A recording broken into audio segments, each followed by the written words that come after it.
The case I'm going to make to you today is that, 1, the living world is crucially important to our health. 2, we generally undervalue the living world to our health, and hence we are in the midst of one of the greatest extinction events in Earth's history. And 3, we need to do a better job of valuing the natural world because it's so important to our health if we are going to be able to preserve it. So, with that as the way of framework, let me begin by setting the stage. We know very little about life on Earth. In fact, we know perhaps 1 in 5 of all species alive today, and most of those we only know from one encounter. All told, about 2 million species have been given scientific names. There are probably at least 10 million species on Earth. That's only of things we can see. Most of life is, in fact, in forms that we cannot see. The microbial world is by far and away the most rich and diverse group of organisms on the planet, and in fact, our health depends upon these organisms in profound ways, some of which I will get into. We're losing species today at a rate not seen in 65 million years. 65 million years ago, an asteroid struck the Earth. 50% of all species went extinct at that time. It took several million years for those species to come back. Today, we are losing species at the same rate. We expect, by the most conservative of estimates, to lose between 1/3 and 1/2 of all species by the end of this century. The 2 leading drivers of species loss are habitat loss and climate change. And the case I'm going to make to you is that clearly we are not doing much to reverse the trend of biodiversity loss. In 2002, the United Nations and the international community set a goal of halting the loss of biological diversity by 2010. Now 2010, species loss continues unabated. So I will argue to you that we have made no headway on this front, and we must ask ourselves why. And I'm going to make the case to you over the next several minutes that our health in every conceivable way depends upon the health of the living world. There is no determinant of health, be it food, water, air, shelter, medicine, or anything, that does not in fact derive from nature. And yet we are losing nature at this accelerating rate. So we must ask ourselves, what's going on? So how does our health depend on nature? Well, let's start with drugs, because oftentimes drugs are the most clear example. This is a pie graph that shows you a distribution in a pie graph of new drugs approved by the U.S. Food and Drug Administration between 1981 and 2006. So these are totally new compounds. These aren't the drugs that are derivatives of old drugs. These are new drugs. And you will notice that 2/3 of them fall into one category. Now, I've intentionally left this unlabeled to keep your eye on the ball. But I'm here to tell you, and you could probably guess this, that if you were to divide this pie into those drugs that would not exist if it were not for nature versus those drugs that were dreamed up in the lab, you might guess that, in fact, the synthetic drugs were the 2/3 and that the natural products were the 1/3. But in fact, it's the exact opposite. So that, in fact, today we're relying upon nature for new drugs. 2/3 of the new drugs approved by the US FDA between those years would not exist if they did not come from natural sources. In fact, if you look at the 100 most prescribed drugs in the world, and these things include the statin drugs, which I won't ask you, but I imagine several people in the room are in fact taking, those are also natural products. Of the 100 most prescribed drugs in the United States, fully 50 are derived from natural products. So we have this tremendous reliance upon natural products. Well, why is that? Well, let's look at one example.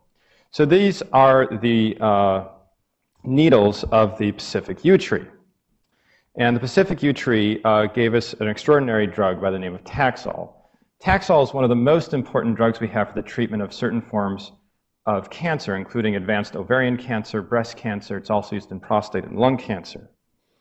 And this compound was first identified in a national screening campaign that was initiated by the National Institutes of Health in the United States that simply tried to find bioactive molecules that actually did something in nature in the United States. And the Taxol molecule, which looks like this, very simple and straightforward, as you can tell, was discovered as part of that. Now, it took chemists years to try and make this molecule from scratch in the lab, and 2 labs in the United States were in fact successful in doing this. But it required huge amounts of inputs to get a very small amount of the actual drug. Now, if I were to give you every single atom in this molecule, so there's a bunch of carbon atoms and hydrogen atoms and oxygen atoms, and I even put them together for you, so I actually assembled them, one to the other, exactly the way you needed to make Taxol, this molecule, you would still have a very impressive feat to accomplish, because it turns out that even with the two-dimensional structure of this molecule, there are in fact about 2 to the 14th power ways to organize these atoms in three-dimensional space, which is why it was so extraordinarily difficult for the chemists to make this in the lab. Chemists are very good at attaching one thing to another, but it's very difficult to get atoms to come together in exactly the right way in three-dimensional space. Now, why is this important? Why am I telling you this? Well, Taxol is an extraordinarily important drug, and nature makes it much better than we do. In fact, we still rely upon the needles of the Pacific yew tree to make this drug. We do not use complete chemical synthesis. And what's interesting about this is that the Pacific yew tree was routinely discarded as being absolutely worthless. In fact, worse than worthless by logging companies in the Pacific Northwest. It was in the way. And wouldn't it be nice if we could, in fact, just somehow get rid of all these trees so we could get into the stands of long, tall pines that were very good for building materials? Now, in its heyday, Taxol sold $1.6 billion per year. And yet, in the years preceding its discovery, it was perceived as utterly worthless. So this is the first example of how we undervalue nature. No one would protect the forests for this drug, which is an incredibly important drug in our ability to treat cancer, before its discovery. Now, one reason that natural products are critical to drug discovery is because they oftentimes work in ways that humans would never think of. So that if we wanted to treat cancer, we would say, well, we know how cell division works, and we can try and prevent cancer cells from dividing by being rational about it. Well, it turns out that being rational in terms of medicine is not always the best way to go, and Taxol is a good example of that. For those of you who remember your biology, these are pictures of cells that are in the middle of dividing, and what's going on in these cells is that they're dividing. This one cell is dividing into 2 daughter cells, and in order for that to happen, the cell's chromosomes, which have been copied to make 2 sets, are being pulled, this set to that end of the cell and this set to the other end of the cell. They're being pulled in opposite directions, and the device in the cell that does that is what's known as the mitotic spindle. That's this stuff here. And all the mitotic spindle is a bunch of arms that reach out and grab the chromosomes and yank them.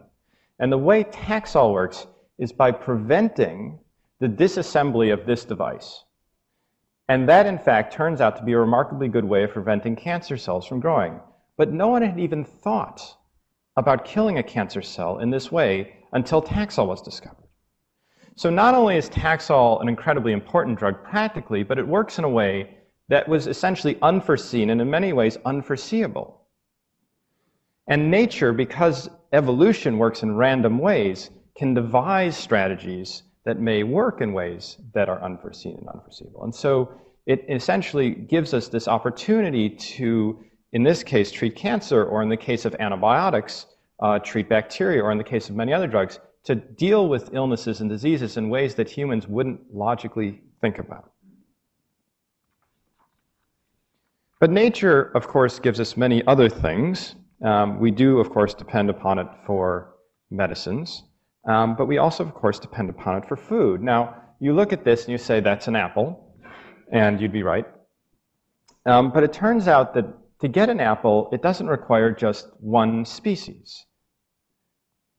In fact, to get an apple, you need lots of species. Underlying apple trees are thousands of species. In fact, underlying all crops, corn, wheat, soy, and in this case, apple, there are thousands of different species, many of which we barely know, and there may be, in fact, orders of magnitude more. We just haven't had the time and research initiative to get there yet, that essentially are essential to the well-being of plants. Now, what I've shown you here is a root system of a tree, and you can show these roots have elaborate networks. And in the middle of these networks, I'm just going to give you an example of one of the other life forms that's essential for the growing of an apple tree, are these things called mycorrhizal fungi. Now, what's interesting about the mycorrhizal fungi is not only do they make these, this is a root, this thing here, and the fungus is this web-like structure here.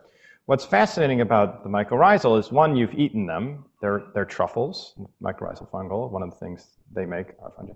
But they also make these elaborate subterranean networks, and what are they doing there? Well, they're absolutely essential to the funneling of nutrients into plants and the stabilization of soil. In fact, the world's largest organism is in fact a mycorrhizal fungus. That's your trivia fact for the day. But in the case of apple trees, experiments have been done trying to raise apple trees with and without these fungi that are symbiotic with them. And the ones that are raised with them have, they're taller, their fruit is heavier, they have more sturdy leaves, they have higher nutrient contents in the tree themselves. And what's extraordinary is that the more we look at plants in nature, the more we realize that many plants' root systems have these fungi as a part of their normal life cycle. In fact, our best estimate is that about 80% of all plant species have mycorrhizal counterparts, making this symbiosis perhaps the most common in all of nature. And yet we know almost nothing about these fungi. Just to give you a sense of how much diversity may be in the soil itself, 1 gram of soil may house at least on the order of millions and perhaps billions of bacteria from thousands of different species. And many of these microbial species may be fungal, like the mycorrhizal, but again, there's other species of bacteria that are critical as well. But by and large, we really don't understand the soil world that is essential to the development of crops such as apple trees. Now, if you look above the soil, there are important creatures as well. These are pictures of pollinators. There are about 100,000 different species that are known to be pollinators of crops. The economic value of pollination worldwide is about 150 billion euros or 225 billion US dollars. That's about 10% of world agricultural production. And it's from the crops that are being grown today, there's an increasing percentage of crops that are strictly pollinator dependent. Around the world, we've been witnessing declines of pollinators. So in the States, we've been witnessing what's known as colony collapse disorder, which is the disease of these guys, honeybees. Many states have been losing upwards of 50% of their pollinator populations of honeybees. We have really no idea why. Some people believe there may be an infection, a viral infection. Other people may believe it has to do with the way they're being handled. As you might imagine, bees navigate by the sun, and in the US, the economic model has driven the use of pollinators away from farm-based pollination. So it used to be that farms had their own beehives, to trucking bees across the country. Now, bees navigate by the sun, so if you're a bee and you start the day in Florida and move to Texas, your whole sense of the world gets thrown off, and some people have speculated that this may not be a good idea. But there are many reasons that could be the reason why pollinators are disappearing rapidly in the States, but we really don't understand why, and yet we know that for $10 billion worth of economic output, they're absolutely essential. So there are other things that are important in terms of the natural world for food. It turns out, in fact, if you want to have resistance to pests and pathogens, it's a very good idea to diversify your fields. And this is a huge issue in the era of climate change, in which pests and pathogens of crops are spreading around the globe at a rate we really have never seen. So the pathogens of soy in the United States started in Asia, and pathogens in Europe started in Africa. And many of these pathogens are temperature sensitive, so that it was either too cold in the past for these pathogens to take hold, and because it's warmer, they're allowed to live more. In the case of this paper that was published in Nature a few years ago, is a study asking essentially, if you're trying to sustain long-term yields in rice crops, is it more viable to plant a monoculture that has very high yields, or is it better to plant a diversity of crops or diversity of strains of rice that may have slightly lower yields on an annual basis, but may in fact, because of the diversity and the protection the diversity gives you against pests and pathogens, as well as adverse conditions, such as drought or salt in the soil or other things, which one's better? And in fact, this study showed quite clearly that among rice growers in China, it was much better to have a diversified field. In this study, they studied glutinous rice. In the diversified fields, compared to the monoculture fields, there was a 94% decrease in the most common pathogen of rice in this part of the world. And the yield increased by almost 90% over the period of study, which was several years. And really one way to think about the diversity of life as pertains to agriculture is as a huge insurance policy. The diversification of agricultural plots, both in the terms of the crops you're growing, also in terms of the organisms living in the soil, is a buffer against the uncertain conditions in a climate uncertain future. Now, what's interesting in light of that is that we are increasingly focusing our agricultural base on a narrower and narrower subset of species. So 90% of the world's food calories come from 30 species of plants.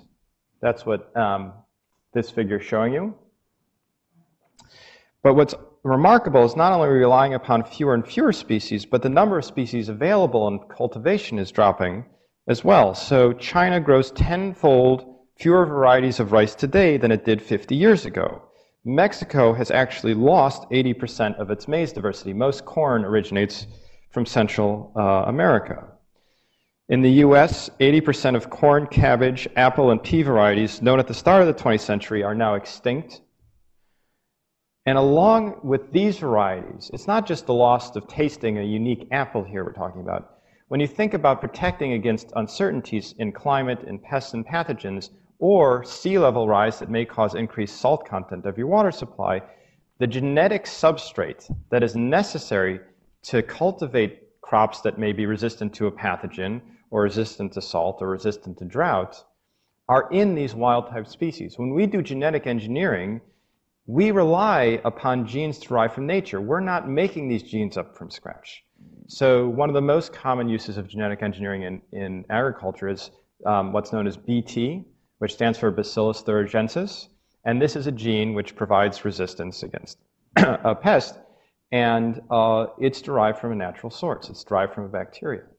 So as we whittle down this resource base, we're actually chopping into our insurance policy. Now, there's been massive efforts undertaken worldwide to start banking seeds. There's one in Norway, there's one in Mexico, with the understanding that this pool of genetic resources is essentially the best defense we have against the uncertainties of climate change.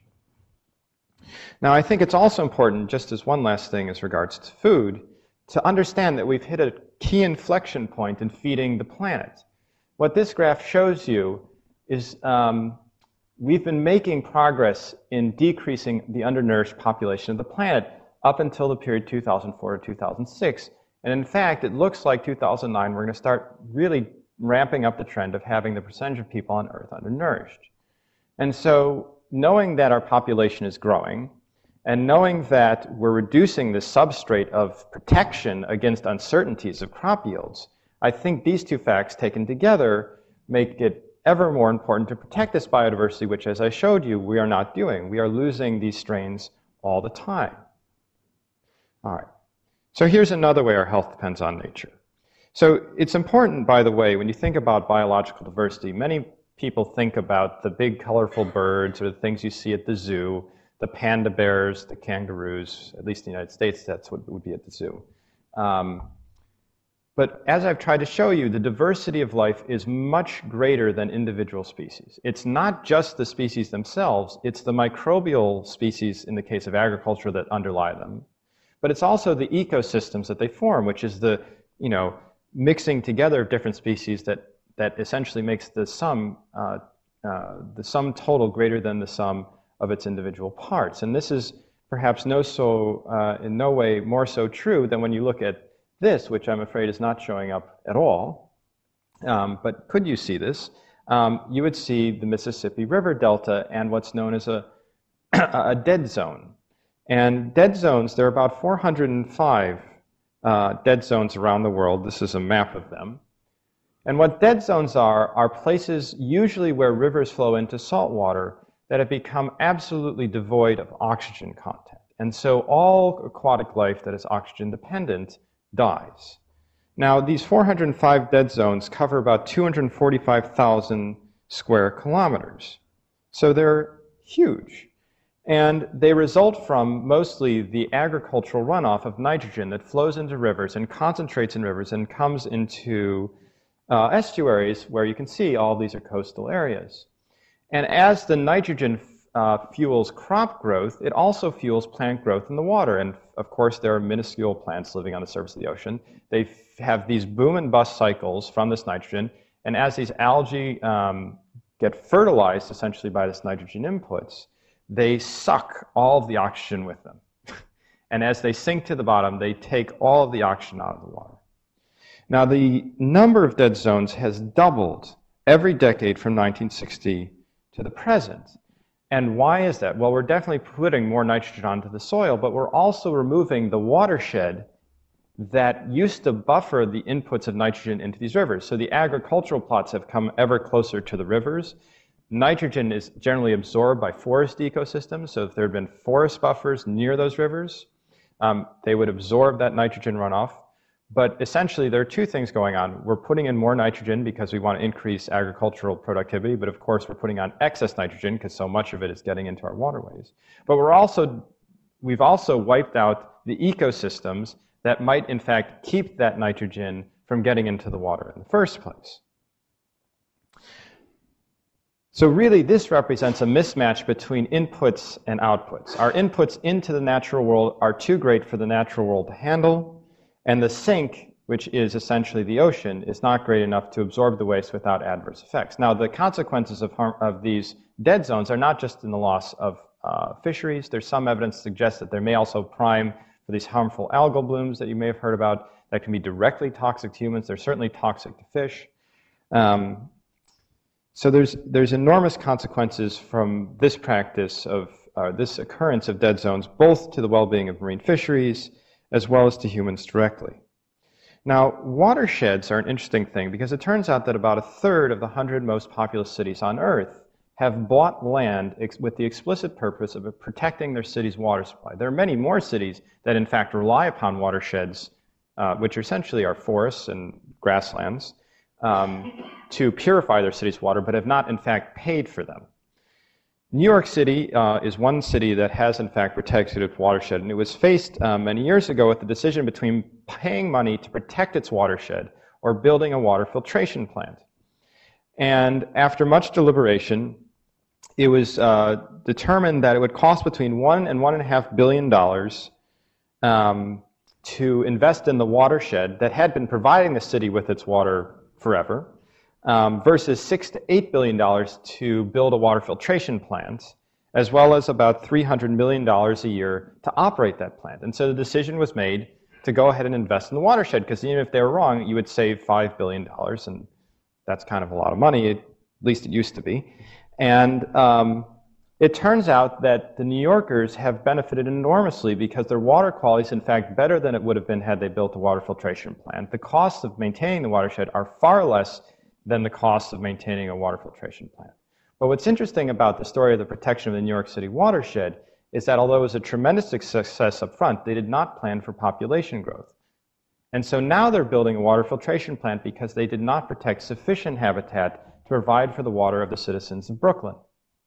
And so they're still going to have to build this enormous plant, but yet they could have saved billions of dollars had they planned ahead. The difficulty, of course, is that you only have so much watershed to protect. All right. One ecosystem service that rarely gets mentioned is the value of certain ecosystems to prevent infections from going from wildlife into humans. Now, oftentimes we hear about so-called emerging infectious diseases, which are either totally new diseases, things like SARS or the H1N1 virus, as coming out of nowhere, as if we don't understand where they come from. Well, in many cases, we know exactly where they come from, and if you look at these examples, you can identify that, in fact, there have been ecological barriers broken down that have prevented these infections from getting into humans. And if you look at all of the emerging infections over the last 40 years or so, it's about 175 of them, fully 3/4 are what we call zoonotic, meaning that these infections came from wildlife into humans. Now, these infections include things like SARS and Nipah virus and H1N1, but these are infections that we know about, and we can look at them, and in the case of, for example, SARS, it's quite clear that the clearing of forests in China concentrated bat populations where this virus, the SARS virus, was dwelling and lurking, but no one knew. And because those bat populations had lost their food source, they decided to go where the food was, which of course is where we are. And the bats transmitted the virus to an intermediate organism known as the palm civet cat. Now, palm civet cats are widely eaten in China, and the first cases of SARS were among people who butchered these creatures. What's interesting about the civet cats in China is that they used to be just raised by families for consumption, but because of the growing population and the growing demand, they started farming these cats. So at the time of the SARS outbreak, there was a burgeoning infrastructure for the domestication of these organisms.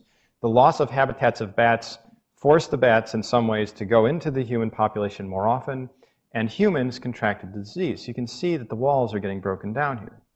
One thing that's important to recognize about SARS is that the loss of habitat for the bats was more than just a matter of making them more likely to come into contact with these cats and humans.